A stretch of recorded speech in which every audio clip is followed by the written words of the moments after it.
இந்த வண்டியோட first negative அப்படின்னு பார்த்தீங்கன்னா இதோட த்ராட்டில் கேலிப்ரேஷன் தான். இந்த ரைட் பை வயர் த்ராட்டில் வந்து பார்த்திங்கன்னா ஸ்ட்ரீட் மோடில் நம்ம கொடுக்கறதுக்கும் வண்டி அதுக்கான ரெஸ்பான்ஸ் கொடுக்கறதுக்கும் ஒரு லேக் இருக்குது.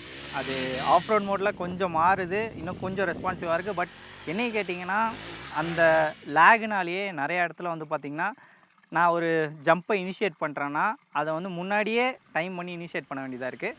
அதை கற்றுக்கிறதுக்கு வந்து பார்த்திங்கன்னா கொஞ்சம் டைம் எடுக்குது. அதனாலேயே இந்த ஒன்று வந்து பார்த்திங்கன்னா பிகினர்ஸ்க்கு இப்போ தான் நீங்கள் என்டியூரோ ரைட் பண்ண ஆரம்பிச்சிருக்கீங்க, இப்போ தான் நீங்கள் ஆஃப் ரோடுக்கே புதுசு அப்படின்னா அதை கற்றுக்கிறதுக்கு வந்து கொஞ்சம் டைம் எடுத்துக்குது. ரெண்டாவது நான் நோட்டீஸ் பண்ண குறை வந்து பார்த்திங்கன்னா சில நேரத்தில் வண்டி வந்து ஸ்டால் ஆகுது. அதே ஸ்டால் ஆக போகுது அப்படின்னு சொல்லி கொஞ்சம் ஓப்பன் பண்ணிட்டோன்னா வீல் ஸ்பின் ஆகுது. நோ பவர்லேருந்து பவருக்கு வந்து பார்த்திங்கன்னா அந்த டிரான்சிஷன் வந்து கொஞ்சம் ஹார்டாக இருக்குது. மூணாவதாக இந்த வண்டியில் வந்து பார்த்திங்கன்னா அட்ஜஸ்டபிள் சஸ்பென்ஷன் இருக்குது. கம்ப்ரெஷன் அண்ட் ரீபவுண்ட் ரெண்டுமே அட்ஜஸ்டபிள்.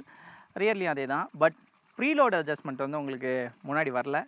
அதுக்கான மெயின் முக்கியத்துவம் வந்து பார்த்திங்கன்னா இப்போ எனக்கு இந்த ஸ்ப்ரிங்கே செட் ஆகலை, எனக்கு நான் ட்ராவலில் வேறு இடத்துல உட்காந்துருக்கேன் அப்படின்னா என்னால் அதை அட்ஜஸ்டே பண்ண முடியாது, ஸ்ப்ரிங்கை தான் மாற்றணும். அந்த விதத்துக்கு கேடிஎம் ஏதாவது பண்ணியிருக்கலாம். ஸோ இன்றைக்கி வந்து பார்த்திங்கன்னா இதுதான் மார்க்கெட்டில் ஒரே ப்ராப்பரான என்டியூரோ மோட்டர் சைக்கிள், இவ்வளோ பவர்ஃபுல்லான மோட்டர் சைக்கிள் நமக்கு அவைலபிளாக இருக்குது. ஃபுல் ரிவ்யூ வந்து பார்த்திங்கன்னா நம்ம யூடியூப் சேனல்ஸில் ரன்னிங்காக இருக்குது, அதை நீங்கள் பார்த்துக்கோங்க. தொடர்ந்து டெக்னிக்கல் ஆட்டோமோட்டிவ் கண்டென்ட்க்கு மோட்டோகிராஃபிக்ஸ் அண்ட் ரெவனேட்டோவை ஃபாலோ பண்ணிக்கோங்க.